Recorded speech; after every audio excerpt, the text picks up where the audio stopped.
So good morning, everyone. I'm Lisa Tarry, and I'm the founder and managing director of Turning Green, a recruitment firm specialising in sustainability.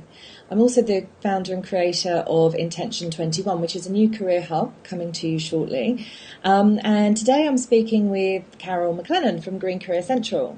Hi, Carol. Hi. So thanks for joining me today, Carol. We've known each other now for about 6 years. And as I said, you're the founder of Green Career Central and also the author of Green Careers for Dummies there in California. Now, can you tell me a bit about your business and how you've seen the market evolving over there in relation to green careers? Sure. So Green Career Central is a coaching organization to help people who are passionate about the planet and the world, and helping them figure out the best way to take the skills that they have and contribute in a positive way to solutions that will help the planet. And I always think of the planet as helping the wildlife, the land, the people, and the economy thrive. So I take a fairly broad definition of green careers. And over the last, 6 years now that I've been tracking developments in the green economy, it really has changed. I did a talk recently, and I took something I had written in 2009, and I updated it. And it was amazing how much really has changed. That I was able to, there were a lot more statistics, there were a lot more developments, and a lot more ways to talk about what was possible, ways to help the planet with careers. So a lot more industries have taken hold. And of course, even within the states, there are regional differences. So just because, say, solar is big, it doesn't mean solar is big in every person's backyard. It's sort of a challenging time because there are these differences in how things are evolving locally. And I know you've talked about that in Australia as well. That's right. Yeah, one of the areas that I find particularly challenging here in Australia is helping those who want to develop a career in renewables. I mean, how it's structured here, we've got the biggest percentage in hydro, followed by wind, bio, then solar. And really, if you want to develop a career in that area, how do you go about that in terms of, segmenting the market? What sort of advice would you, what advice are you giving to candidates there? I think you've already mentioned you're sort of looking at that regionally. And then, of course, for candidates, you've got to go back and look at, can I move my career? What are the lifestyle options? If I want to be in this area, this is where it's concentrated. Am I going to have to move there? And if not, what are the options for me if I'm really passionate about this area? So I think you've got some good tips on that, haven't you, Carol? Yeah. Well, I always help the person identify their passions first because just the way I have always worked with people in careers, I want them to be doing work that they're excited about and that they see a reason for. So I start with that as the hub of, what is it you're drawn to? And usually it's more than just solar. So usually I talk to people about how do they want to contribute. And it's usually a little bit more multifaceted than I want to work in a certain industry. Usually there's some goal that they're trying to achieve. And so then the next thing, after they're aware of what it is they want to do, the next thing is to prepare for that role, and that's understanding the industry, getting more training perhaps, getting experience. And that's where sometimes people will go, this industry isn't happening where I am. No, that's right. And that's where they have to face the facts. We're not magicians, you and I. We cannot just wave a magic wand and have an industry show up where somebody's living. It'd be lovely, but not the case. We'd be really rich then. But I mean, I find how do you, when you then are advising candidates around researching those industry sectors in this area, I do find the information in America incredibly comprehensive. You've actually got a green taxonomy on I think it's the ONET website, which I've referenced in our career hub, and there's no real sort of classification of roles that's that comprehensive here in Australia. So, I mean, do you find that information is really what we have got is good? I mean, and I've captured that through reports on the hub. But generally speaking, do you find it fairly fluid when you're searching for information there in America? Yeah, it's just in the last couple of years that the ONET has been up with that taxonomy. Yeah. So, we still have to remember that this is an emerging world. True. It's not like the tail end of the Industrial Revolution and the Information Revolution and all of those where changes were happening in an industry. What we're seeing right now is changes happening across 50 to 100 industries. Yeah. And so that makes it much more, I like to call it, in America, I call it the Wild Wild West. You might have another term. But it's very much the fact that we're walking into this completely new world. And so we can't, just as settlers walked into a world where they had to create the infrastructure, we're sort of having to do that too. And that's one of the reasons I started Green Career Central, was to help people understand what was going on. And I always think that going to the people who are working in the field in your geographic area is your best opportunity to learn, because they'll know what's happening locally. If you're just trying to do it online, that gets sketchy because there's not a lot online in every industry yet. Yeah. In America, solar is just now starting to get like career paths where you can say, if you get into solar here, you can go into these directions. But that's really new. It has not been. Yeah. And that's why it's a challenge for people moving into this field, because it's really like we're trailblazers. Yeah, exactly. And that's the exciting thing. I'm with you. I remember when I set up the company and found you and drew a lot of inspiration from the work that you were doing. And that sort of mapping was really helpful for me in, getting things segmented in my mind. And certainly we talk about in our career program the use of LinkedIn to build those networks and build those contacts and talk to people in the sector. The opportunity for people is to really get active in the professional or industry group. Yeah, absolutely. There's a lot of these groups that are just taking form. Even, you could be fairly new to the field, but if you're willing to put some sweat equity into it and some volunteer hours and really get involved, you can make a pretty big splash, get a fair amount of attention, get to be known by all the major players without a lot of trouble. And that's actually a benefit to be early in an industry. Yeah. Because then you're one of the trailblazers. You're one of them rather than an outsider trying to get in. There's a lower threshold to get over it. Yeah. To be seen. Yeah. And then the other thing is to take a role as a trailblazer, to take on doing it might not be the technical work somebody wants to do, but it's the work that has to happen ahead of that, which is making the changes to the laws or making the changes to the goals or working within the industry to make it possible for that industry to scale. Yeah. So there are opportunities. It's just not always in the form of a well-paying job, which is what people want. So that's when I talk about stepping stone positions. If you want to be in a certain field, then you may need to work in a different industry, and while your target industry is getting up to speed. Yeah, I agree. And jumping back briefly to volunteering work, I think I think you'll agree. It's important to set boundaries, isn't it? Because I have had some frustrated volunteers come and talk to me, and I think the mistake perhaps they made was diving full in, leaving jobs with no monetary set up around them. You've got to be smart when you approach that, and you've got to sort of say, well, what am I prepared to give? What do I expect back? So that those boundaries are set quite clear on, and both parties know how they're going to be mutually benefited, and you're not sort of left high and dry, giving everything and no further forward in terms of your career. Do you agree that that's important to flag with everyone? Yeah, and I would add to that being strategic about where you're volunteering. Yeah. So you need to see that there's a connection between what it is they're asking you to do and what you ultimately want to do. Yeah. If they're you're just taking on a role to fill space and it's really not related to what you want to do, then that may not be the best place for you. I worked with a friend of mine once. She's different field, literacy. It's still kind of an emerging field in the way she wants to do it. And she was getting involved with all these different things and taking up so much of her time and her energy, and she was just constantly buzzing around.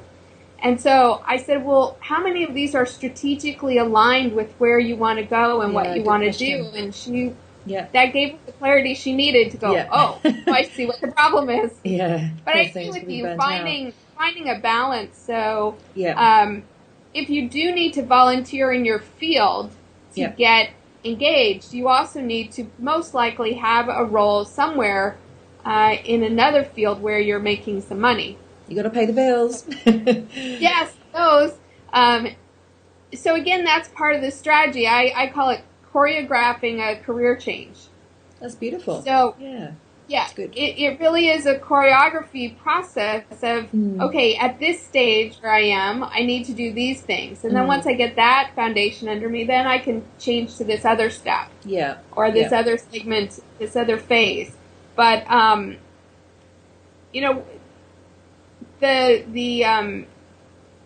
the challenge with this time is it's all so emerging.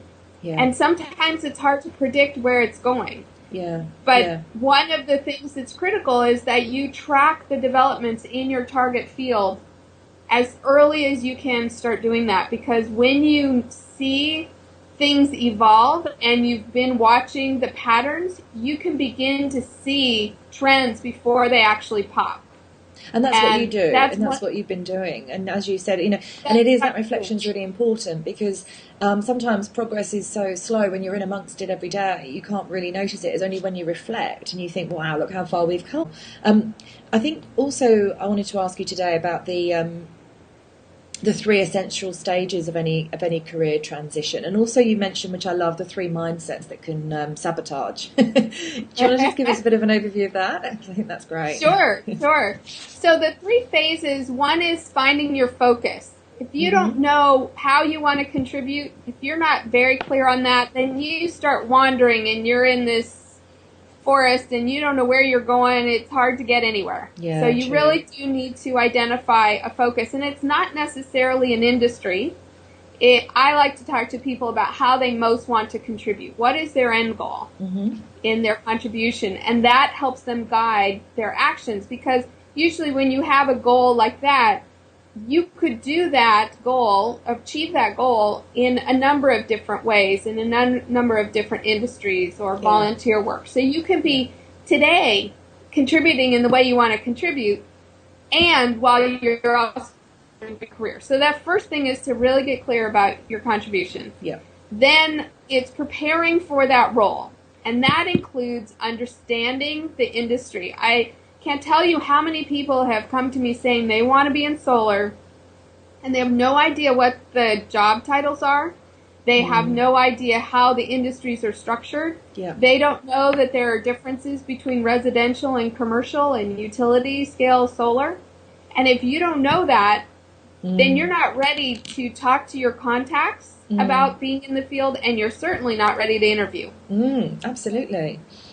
Right. You stick your foot in your mouth. I don't know if that's an expression in your country, but you make some errors if you talk and you go, oh, wow, I'm so excited about solar. What position do you want to be in? I don't know. I haven't really researched it. So researching it, understanding it, and then networking and talking to the people in your field, immersing yourself in that field. We've talked a little bit about that, getting some experience, getting some training if you need it. And then pinpointing the position that you really want to target in your search. And then the third phase is your actual search. So if you're not able to articulate what position you want and how you are a benefit for that company, then it's not time for you to be searching out. So those are the three. And if everybody's done all those three things, and like I said, we're not magicians, but the role either they can't identify, particularly in a country like Australia, it's such a small percentage in solar that the roles are even fewer and are populated by highly technical individuals. Not always the case, but mostly.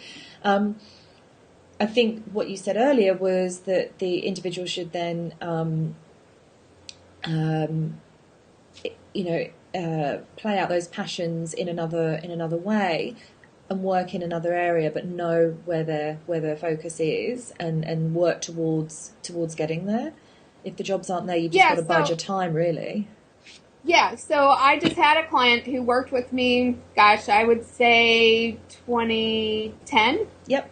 And she just emailed me to tell me that she got her solar position that she's been wanting all those years. Fantastic. That's great.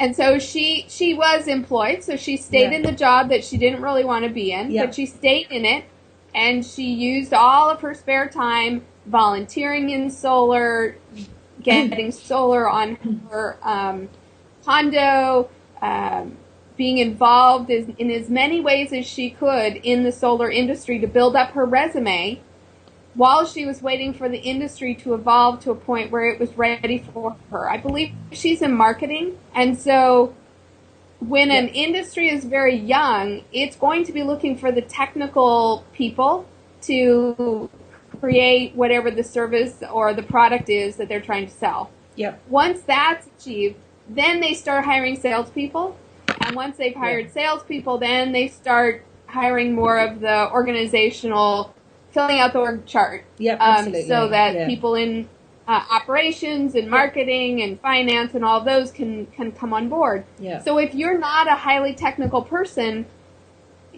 you either have to work for like an advocacy group that's trying to work on bills or laws or some sort of grassroots to be involved, or you need to kind of bide your time and do something to make money that hopefully will prepare you in some way for the new role.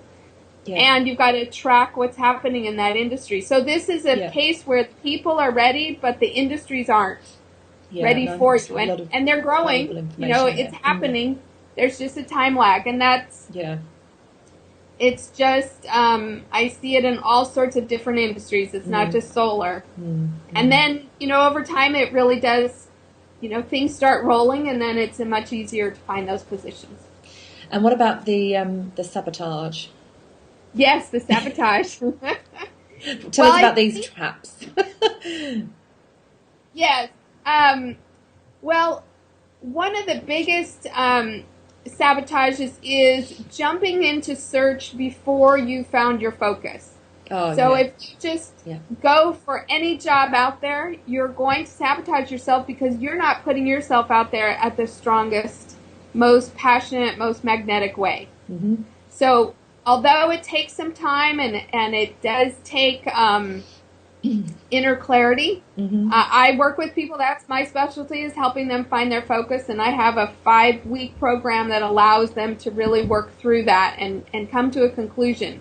So it doesn't have to take forever to figure that out, but you do need to know what you're searching for in order to really make the most of your job search. Yeah. So that's one thing. Yeah. And I'd say that the next way that people sabotage themselves is trying to figure out where they fit in an industry without understanding the industry. I mentioned that about solar earlier. It feels like it's a waste of time because you're not looking at opportunities, but you've got to understand how the industry is structured. You've got to understand what their goals are. You've got to understand what problems they're facing. You've got to know what trends are happening in that field. And the more you know that, the more you're going to shine when you talk to your contacts, and the more willing they're going to be to pass you along to hiring managers.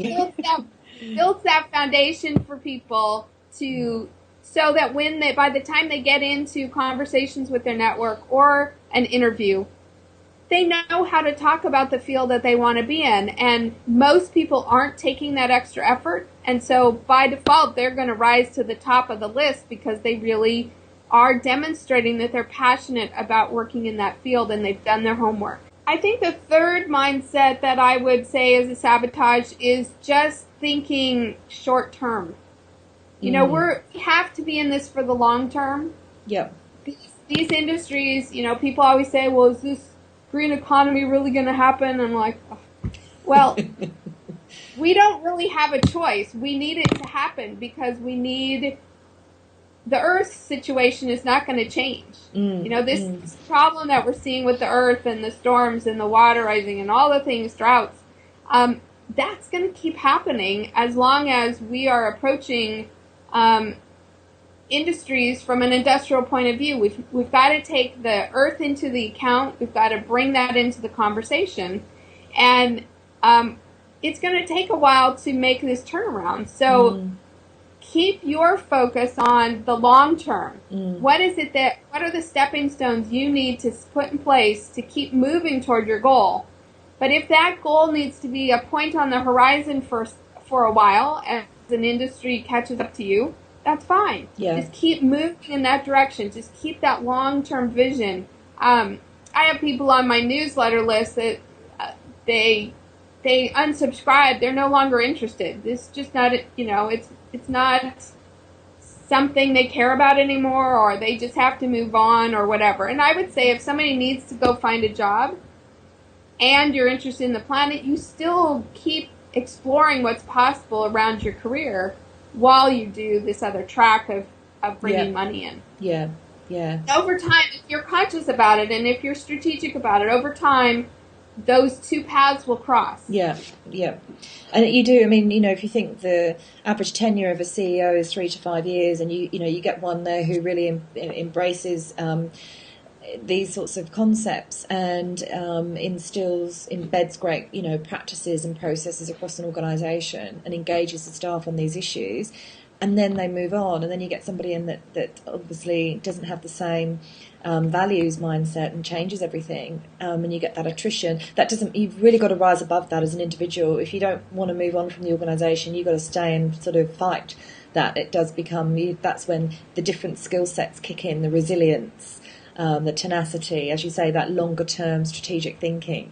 You've really got to, as an individual, that you've got to, develop those independent behaviours, I think. And it's challenging. And I think anyone moving into this space needs to be aware of that. I mean, I'm sure you've had days, as I have, Carol. Yeah. I mean, sometimes I think, can I keep going?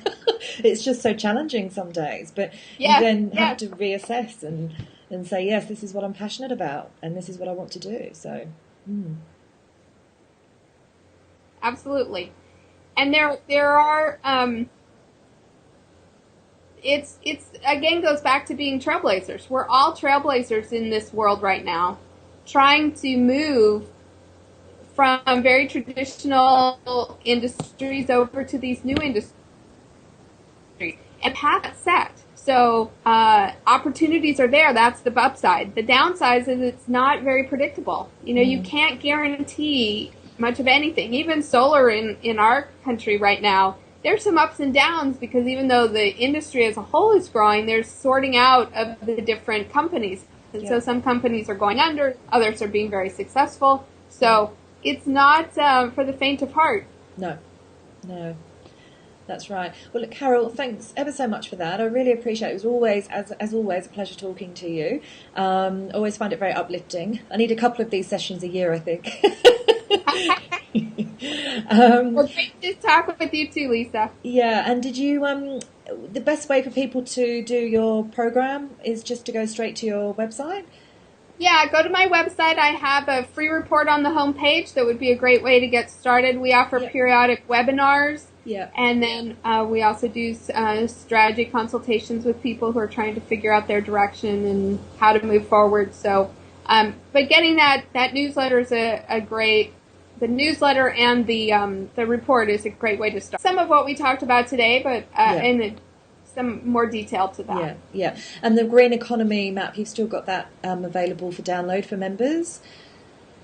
It's you can actually access that at GreenCareerCentral.com/map. Oh, great. Okay. Yeah. And people can still see the first layer of that. We do have.